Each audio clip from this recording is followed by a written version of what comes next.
Alhamdulillahirabbil alamin wassalatu wassalamu ala asrofil anbiya'i wal mursalin wa ala alihi washabihi ajmain. Amma ba'du. Alhamdulillah kita bertemu di dalam forum yang luar biasa. Kita tidak bertemu darat, tapi kita bertemu di dunia maya. Karena Allah juga kemudian kita dipertemukan di sini. Salawat dan salam kita kirimkan kepada junjungan Allahumma sholli ala Muhammad wa ala ali Muhammad. Semoga kita termasuk umat Rasulullah yang diizinkan nanti berkumpul dengan Rasulullah. Amin ya. Teman-teman semuanya, sahabat Universitas Halim Sanusi, pada Ramadan yang hampir berakhir ini, saya teringat dengan satu ayat Al-Hujurat ayat 6 yang bercerita tentang meminta kita untuk tabayun, untuk berhati-hati ketika menerima berita. Ditakutkan berita yang kita terima itu bukan berita yang benar begitu ya, tapi palsu atau hoax, atau ditakutkan berisi konten yang sekiranya akan melahirkan pecah belah di antara kita, melahirkan pertikaian, atau bisa jadi kemudian menyesatkan dari sisi akidah dan seterusnya. Pada bulan Ramadan yang mulia ini, kita mendengar ya banyak hal di media sosial. Akan dikatakan saat ini kita sudah ditimpa oleh tsunami informasi, termasuk di bulan Ramadan kita melihat berita yang muncul di media sosial kita. Ada cerita tentang tidak butuh mandi begitu ya dengan sabun, atau bisa juga pengobatan yang bisa menyembuhkan semua penyakit begitu, atau juga hal-hal yang lain yang sebenarnya sungguh membingungkan ya, ketika kita tidak memiliki pribadi kebiasaan untuk melakukan verifikasi. Islam, Allah mengajarkan kita melalui Al-Quran untuk memiliki sikap verifikasi, berhati-hati menerima informasi apapun itu.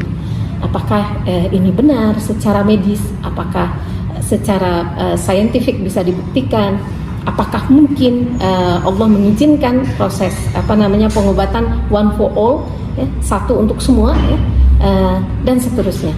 Nah, ini verifikasi ini kemudian akhirnya ya, kalau kita umat Islam yang demikian banyak di Indonesia, terbanyak di dunia saat ini, kita lakukan, saya yakin dia akan menambah khusyuk kehidupan kita sebagai umat Islam, menambah tertib kehidupan kita sebagai umat Islam menjadi bagian dari NKRI. Kita tidak mudah terhasut oleh informasi-informasi yang sifatnya mengadu domba sesama umat Islam ya, atau sesama anak bangsa di Indonesia. Dan saya yakin dengan dengan upaya kita untuk mulai melakukan pemeriksaan tentang informasi yang kita baca sekilas, mari kita cari berdasarkan jurnal ya. Gampang sebenarnya, kita Google ya, kita cari melalui mesin Google, lalu kemudian kita lihat website yang terpercaya yang biasanya diakhiri dengan gov atau org atau kemudian ac, ya, nanti belakangnya bisa id atau au. Semoga nanti kita bisa bicara lebih detail tentang ini. Nah, dengan kita mencari informasi dengan sumber yang terverifikasi ya, sumber resmi tadi, kita akan lebih terjaga dari informasi-informasi yang menyesatkan.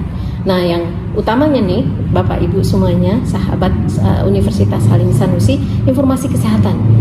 Ada banyak hoax tentang kesehatan yang beredar saat ini. Misal zat ini bisa menghilangkan kanker, zat ini bisa ini dan itu dan seterusnya.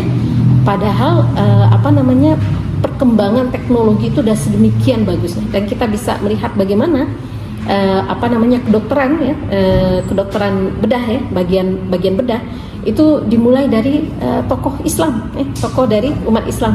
Beliau yang menghasilkan Catgut ya, menghasilkan alat-alat bedah yang sampai saat ini masih diterima dan digunakan. Maka kita lihat bahwasanya tradisi Islam terhadap perkembangan teknologi itu sangat welcome.